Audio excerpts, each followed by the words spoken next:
we have so much to talk about today. But before we get into it, I always want our listeners or viewers to get to know my guests a little bit. And you have a really interesting story from my research. Your dad was a bricklayer, and there was an influential person in your story early on in your life, as I understand it, that opened doors for you. And I wonder if you could share a little bit about that early family context, because so much of your work in life has been about creating opportunities, opening doors for others.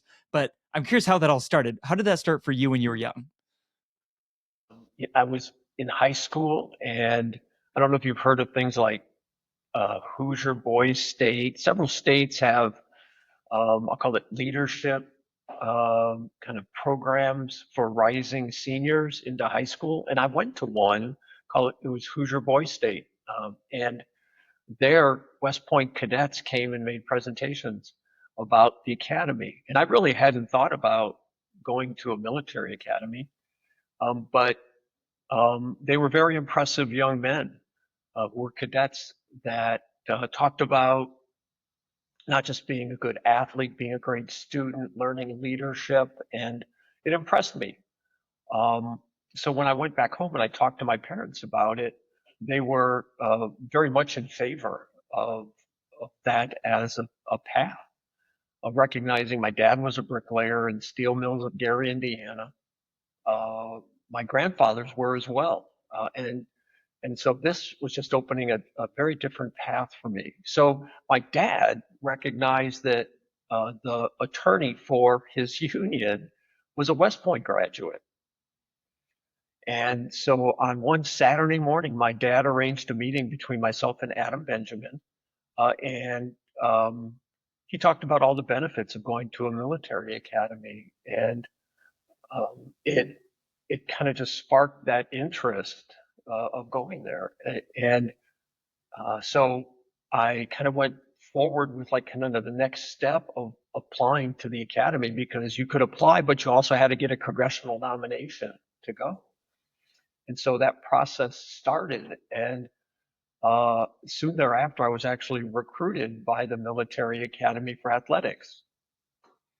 And so here I am going through this process, and I'm 17 years old, 18 years old, and this opportunity presented itself. My dad and I made a recruiting trip to the military academy, and I was very impressed with the academy, the young men at that point that were attending it.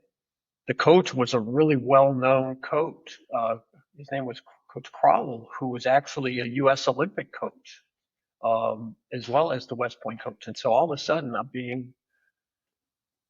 I was impressed with all of it, and so I got a congressional nomination, and just decided that was my path forward. But it was Mr. Benjamin, who later became our congressman from Northwest Indiana, that kind of, I'll call it, just kind of fueled the flame, so to speak, and kind of laid out for me in, I'll call it, attainable um, kind of a methodology, and it all happened. And I was very fortunate to go to West Point.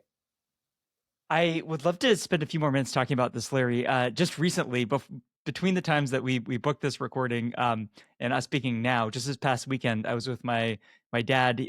Him and his dad they spent their lives working at a steel mill in Northern Ontario, and then my brother served in the military. So these themes of kind of working in these environments, serving in the military, are top of mind for me. And so I'm interested because you kind of I would love to hear, whether it's the Academy, West Point. I'm curious some of the lessons that you took away from this experience, because I imagine this was quite formative for you.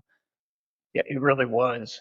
The military academies teach you leadership, accountability, being a part of a successful team. And I was actually very fortunate at the academy as well. While I was recruited to run cross country and track, I also was a basketball player. And I ended up, and while I ran cross country and track for about a year and a half there, I ended up focusing on basketball, where I played for Mike Krzyzewski, who after the military academy, became the head coach at Duke, and also coached the U.S. men's Olympic Team USA. And so while I was learning leadership, I was like through the academy and the classes and the courses and the rigors of the academy. I also had a terrific mentor through athletics, and I can think to myself of leaning into to what how he led.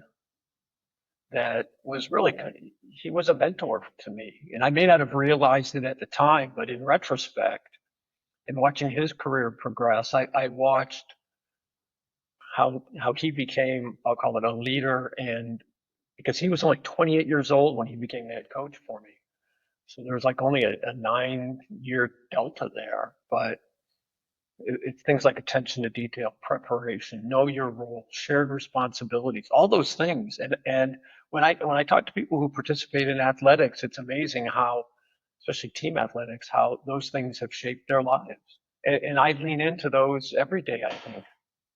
I love it. Now, if I think about your role now, you have an incredible position to lead so many. So many people look to you as, a leader, a mentor, an example of what it can look like to work really hard, work smart, and to do amazing things. And I'm curious if you think back to some of those figures early in your life, are there some things that you kind of observed from them or you learned from them that you find yourself applying now in the role that you have today in the organization you're leading?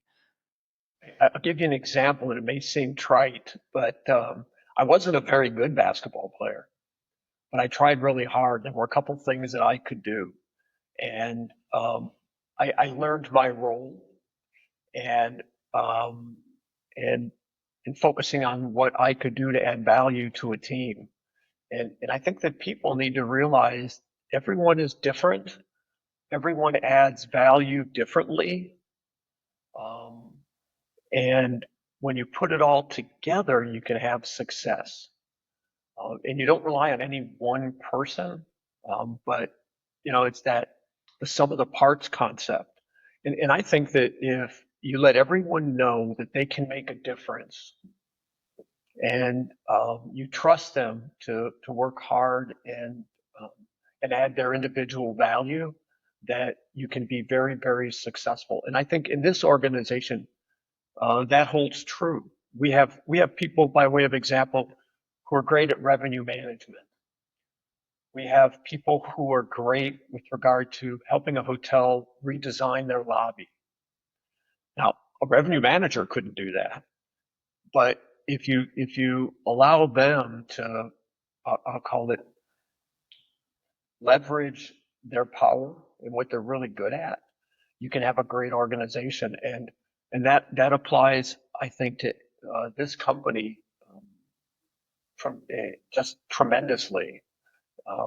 You have sales. People are good at sales. People are good at relationships. People are good at marketing and being creative, right? All those things. And if you trust them to do their job, um, you can have a great, great operation. What's hardest for me?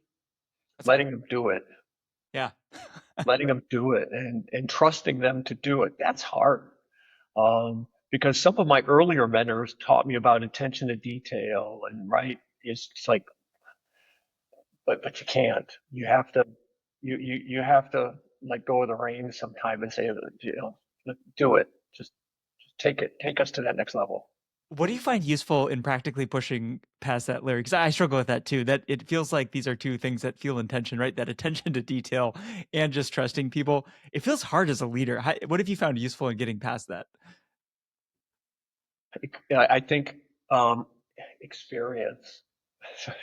You just um, first of all, they want you to trust them, right? They want you to say, "I believe in you," and so that to me is something you have to learn over time, and um,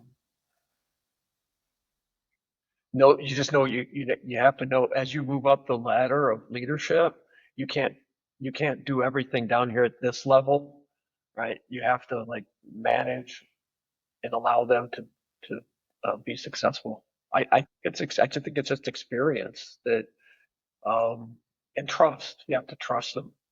That's great. Well, speaking of moving up the ladder of leadership, you've been CEO for a little over 4 years now, right? And before we started recording, we were talking a little bit off air of just all the things going on in the organization. It's funny because I told you, I think my earliest memory of staying in a hotel was a Best Western hotel. And I think for some, there could be this association where, BWH Hotels is just the Best Western brand. That is not true. You have many brands. You're the second largest soft brand operator. I wonder if you could share a little bit, maybe for our listeners, maybe some things that you think are less known in the hotel industry, but that you're really proud of how the organization has evolved and grown over the past few years. Yeah, it's been over, I think, 16, 17 years now. We've gone from one brand into 17, 18. Yeah, 18 now. And um, it's a global brand. We're in 100 countries and territories. We were formed, created. This is our 80th anniversary, but we recognize that. But and that's terrific to have that type of heritage. But at the same time, you have to make sure people know what you are today.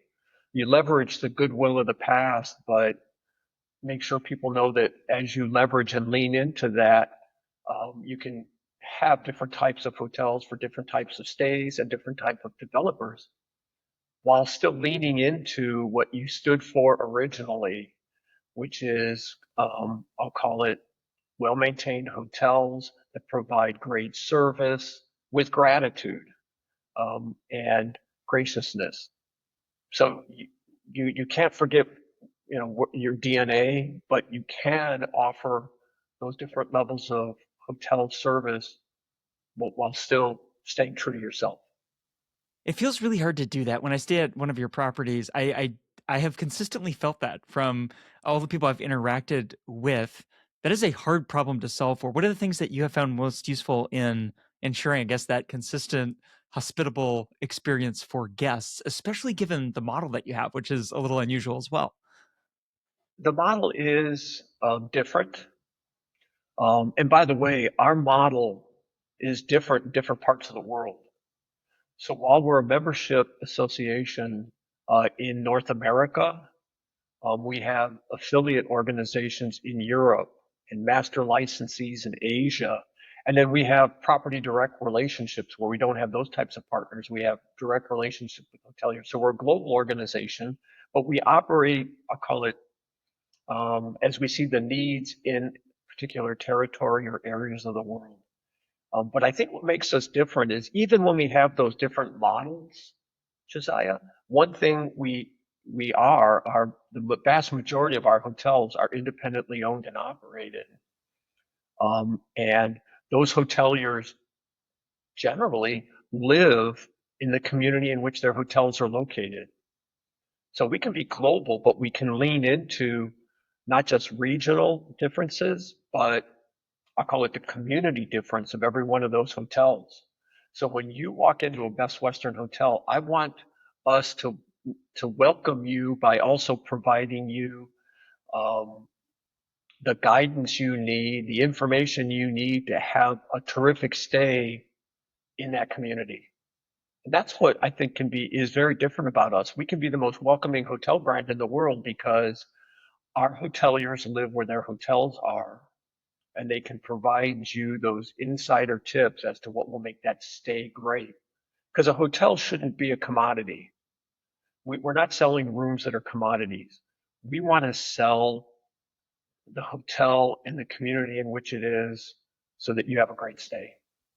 That's amazing. I would love to unpack this a little bit because, as of the time of our recording, Skift just came out with a great reporting piece talking about the pressures that owners are facing and the disconnect for many hotel companies where their stock's doing great and the owners are not doing well. And again, just going back to what you said, your unique structure, it's a little bit different in different parts of the world.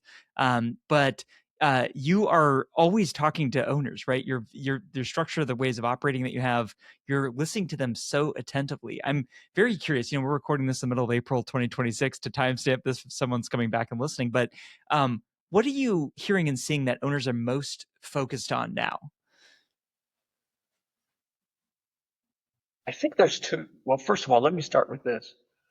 unlike our competitors, the other major hotel brands, if you look at what they're focused on, it's, in my opinion, shareholder value. Okay. Dividends, a stock price increase, generally equity value. Our model is totally different and distinct. Our mission is the success of our hotels. That's very different from a mindset and the actual concept of what you're focused on. By way of example, next week we start regional meetings where we go, and it's the entire leadership team. We go and we will be in Anaheim or Minneapolis or Orlando. We'll meet with our hoteliers. I think the one in Anaheim will have about 450 hotels. Orlando will have over 500 hoteliers, and we interact with them and we talk about our strategies. And then we actually have a thing called open forum where the whole leadership team and board of directors sits up on stage and it's open mic. I mean, that's accountability, right? Like you're answering their questions. Every hotelier has that opportunity to pose a question or ask us about the future of this brand.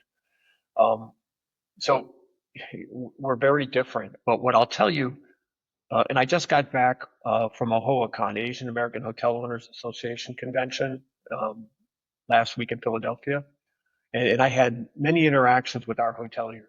Um, and it's interesting. One thing that one of them said to me that really struck a chord was, yeah, when we do business at BWH Hotels, there's two things we're really focused on, and that's of course driving their success, but it's through two things. It's um, driving revenue, but it's also about the relationship and the trust that we have with them.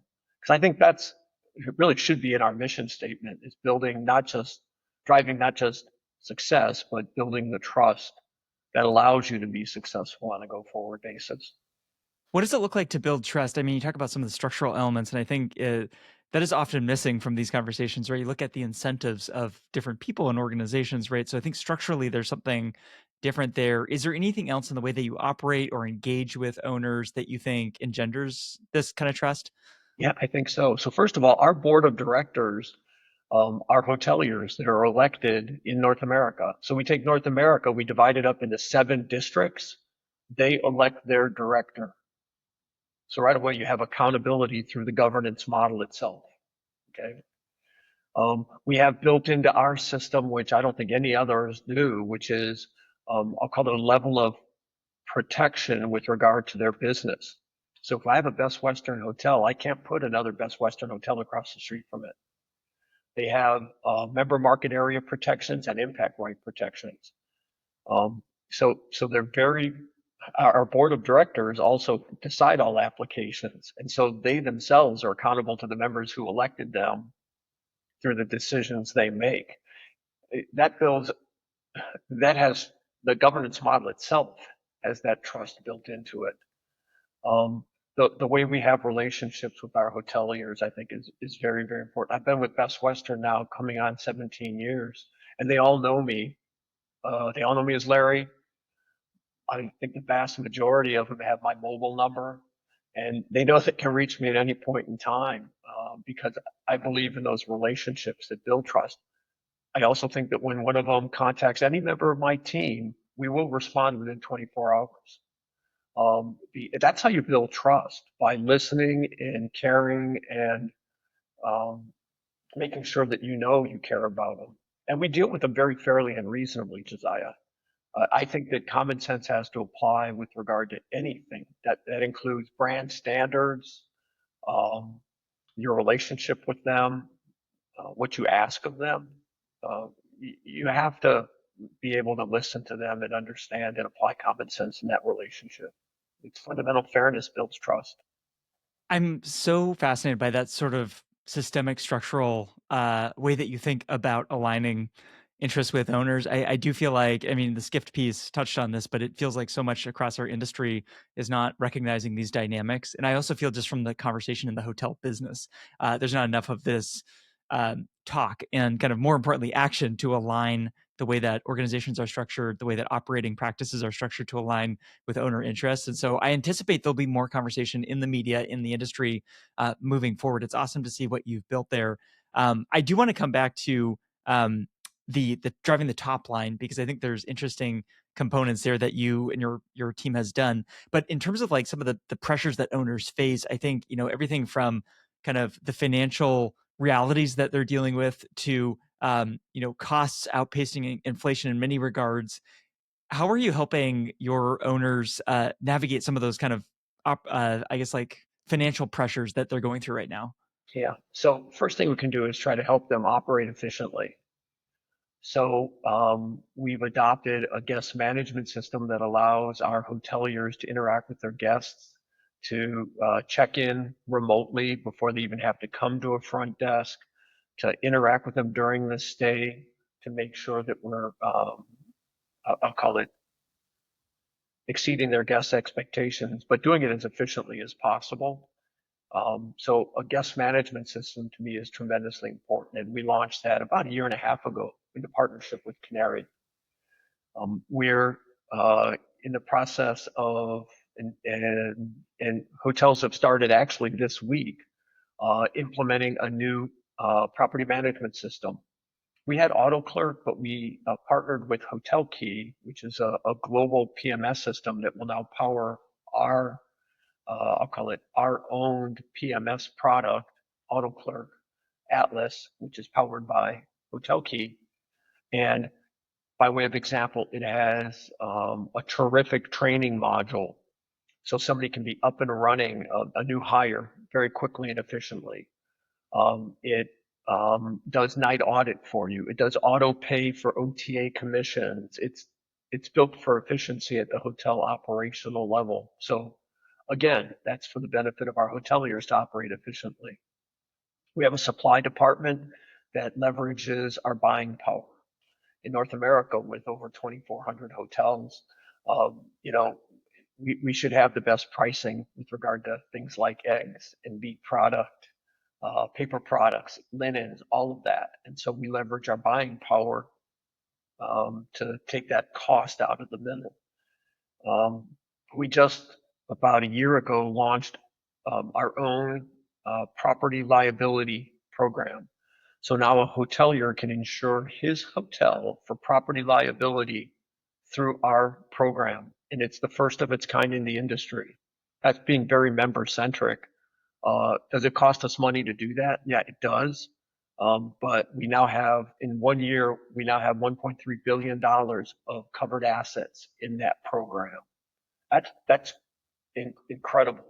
So what our hoteliers said to us, well, that's great. That's property liability. Can you get us general liability insurance? Because insurance costs are rising tremendously quickly. About a month ago, we launched, I think, the industry's first of a kind brand general liability program for our hoteliers. So now they can get property liability and general liability from us directly. That general liability being generally through a captive program with a partnership with CNA as well as Willis Towers Watson.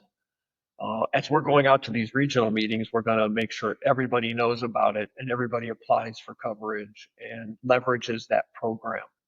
You It's know, interesting. I've CNA, heard this. I've heard this come up again and again in my interviews, where insurance is one of those things that's just yeah, being a runaway cost. And so through this offering, are you able to bring those premiums down, and you're saving owners money? Yeah. yeah. No, that's the absolute. We wouldn't have 1.3 billion in coverage under coverage properties if it wasn't saving our hoteliers money. And it absolutely is. And the reason CNA agreed to do the general liability for us is, we have requirements in the brand for things like carbon monoxide detectors, human trafficking training, programs that inspect smoke and carbon monoxide detectors, carbon monoxide training, all those things that are the highest risk at a hotel, we require our hoteliers to do. So CNA recognized us as an entity of being lower risk than a lot of our competitors. And I think that leveraging that is tremendously helpful. Now, recognize we have a tremendous sales and marketing programs that try to drive top line revenue, but it's that taking that cost out of the business that hoteliers are most, or not most, but of course focused on that net revenue line. It's two very important sides of the same coin, right? And you gotta do both. And I want to get into the driving the top line, but I appreciate you going into detail on the operational efficiencies and the financial savings, because this is owners are thinking about this nonstop. They're who can help me in this? Like, we are just getting crushed on every level, and so I think that even just what you just mentioned there, the operational processes that you have in place feeding into insurance premiums, it's not just like a marketing play for your organization. You have a very kind of smart connected loop here of, hey, we've thought about de-risking this in the way that we operate. This brings down your insurance. So you have to think about this again. It's holistically. I think this is a theme in our conversation so far, is the holistic kind of interconnected nature of how you're thinking about running the organization. Let's talk top line, because top line is, again, equally important. You got to be driving the top if you want stuff to flow down to the bottom. um, Hoteliers today are in a really tough place, right? Because you have OTA spending billions. You have these, a lot of big brands out there have loyalty programs with tens of millions of members. AI's, changing everything in terms of what we thought about discovery. And I imagine your member owners are thinking about, how do we operate in this sort of environment? You had some really impressive numbers recently in terms of driving some top line performance. I wonder if you could share some of kind of the results, and then tell me the story about how you and your teams got there. Well, I think we have to recognize that um, consumers, potential guests, want to be able to make decisions that are well thought, based upon great content, that allows them to make decisions that are, I'll call it, most aligned with the trip that they're planning. So content is key, absolutely, especially with regard to AI, and how people will search in the future using ChatGPT or Claude or any of the AI products that are out there. And I think people are moving towards, I'll call it, that online booking process. It just makes absolute sense that you have to have a great .com. And in that regard, this year we are investing in a brand new .com and a brand new app that we'll be rolling out, announcing at our convention this year in October, and going live soon thereafter. It's what people are expecting of a brand at this point in time. That you can go online, you can search and find the hotel that fits your needs. And so we're investing in the future in technology. And I think back, and I think that those are great statistics. Trying to remember. Yeah, I think if my research serves, there was I mean, it seems like what you're describing as coming out is exciting, but if my research is correct, there's a 6% increase in brand.com revenue, 16% increase in mobile Yeah, app revenue. yeah, So I mean, this is like you're building on this momentum of how do we meet customers where they're at, serve them the experience they need. yeah, and those are great. I love the 6%, the 16%. Those are great. But I also think about, I have to be careful that we continue that growth, because some of it is um, just consumer behavior. People used to drive and then say, "Oh, I need gas. Let's pull over for the night." And then they'd see the Best Western sign and go, "Hey, that's a sign. That's a brand that stands for quality and value. Let's walk in the front door and see if they have occupancy." Um, People don't do that anymore. People are much more thoughtful, I think, with regard to their travel, and so we can drive them to bestwestern.com by having a, I'll call it, as frictionless an experience as possible that provides them the content that they want, that drives their decision making, which is, I think that's really the key to it. Yeah. Um, And it and drives the financial performance too. It is earlier you talked about the power of just being hospitable at every touch point. That includes digital touch points too, yeah, right? And so that's part of how you deliver that brand promise, right? Is operating in the way you're describing. yeah, we used to, and shame on me, back when I was the lawyer here, I used to think of the customer journey as when a person walks in the hotel room. That was naive, Larry.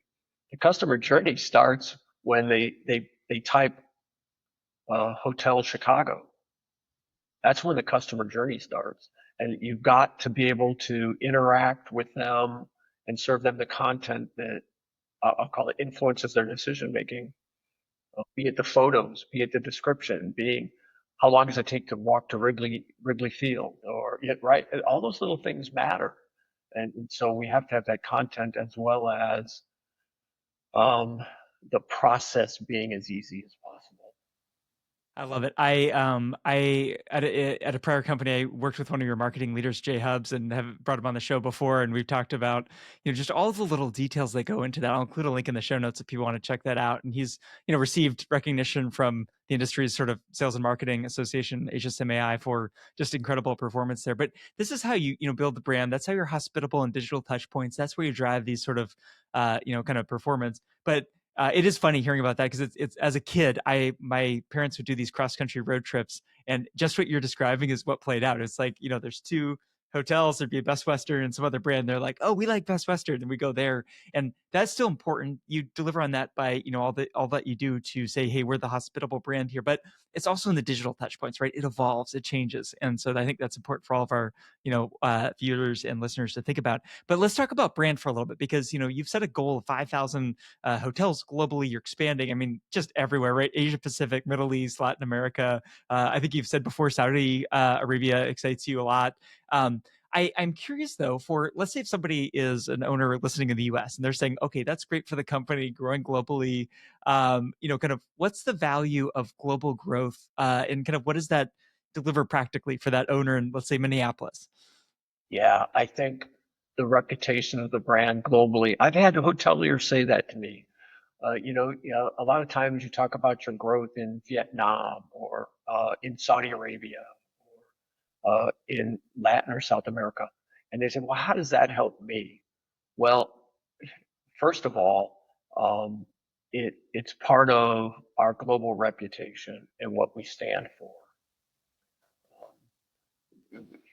That's like saying, why do you have 18 brands? You have to have relevance, right? And so growing globally creates that relevance of this brand across the world. And I think that you have to remain relevant and important. And certainly being a global brand allows us, and this may seem, doesn't really maybe resonate with somebody in, um, I'll call it a secondary, tertiary market, but that global presence also is foundational to support our platforms that we have.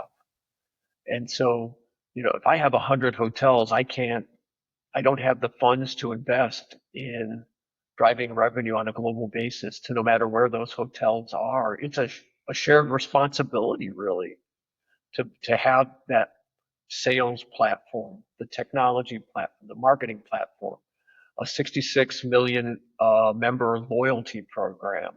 All of those things kind of feed the engine that really supports a hotel no matter where they are.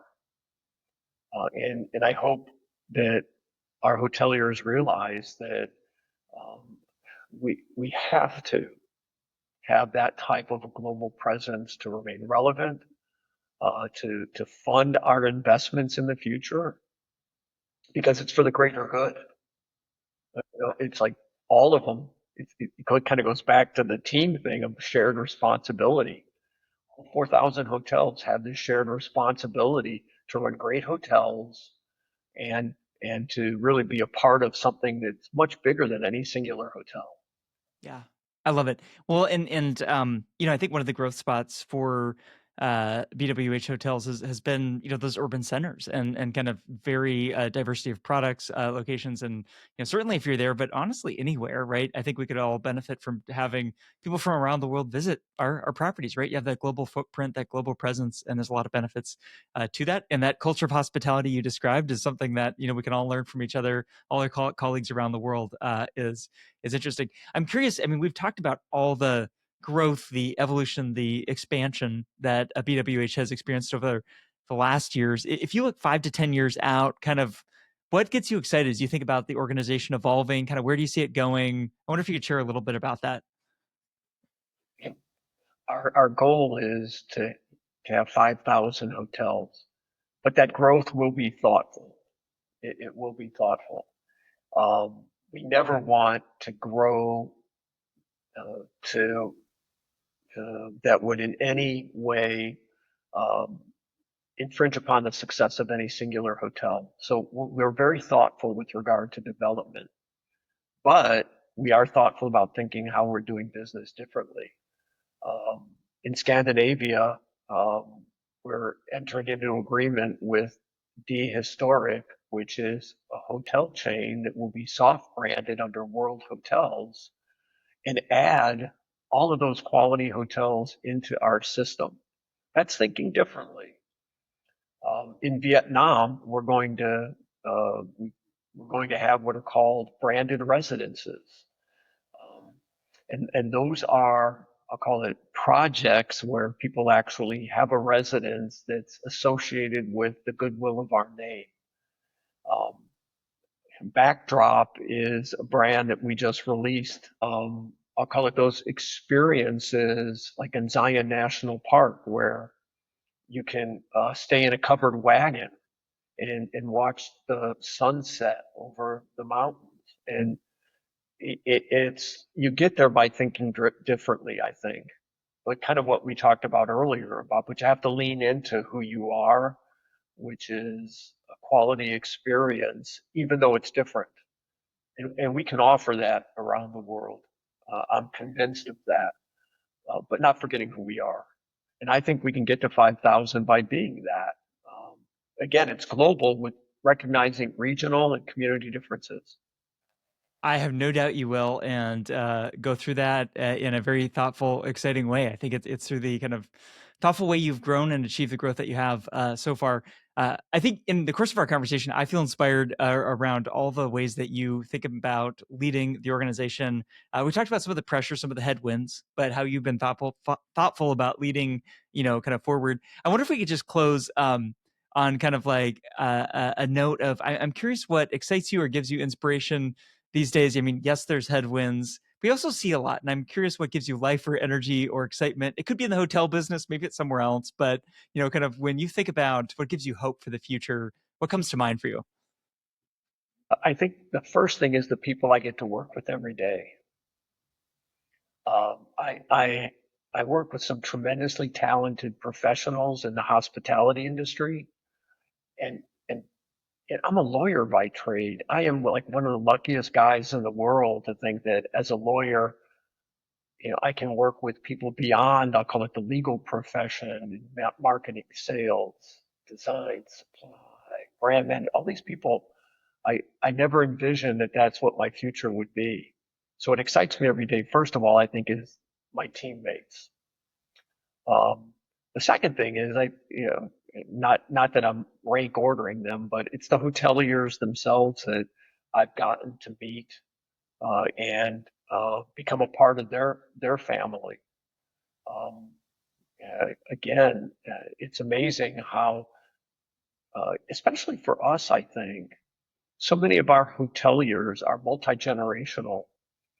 And so through we have a thing called the Future Leaders Group, where all of a sudden the mothers and the fathers who own hotels bring up their daughters and sons through the hotel industry, and I get to watch their children grow, believe it or not, and their grandchildren. I had a HOA last week. I met grandchildren. I couldn't believe it, um, and and that excites me that I can have these relationships with our hoteliers. Goes back to that trust kind of concept. But having been at Best Western now almost 17 years, I know it seems like I know, you know, and that's awesome. And that applies internationally as well. We have CEOs in our affiliate organizations and our master licensees. And, I have terrific relationships with our international leadership. I never would have thought that I would know like an Olivier Cohn or a Marcus Schmola or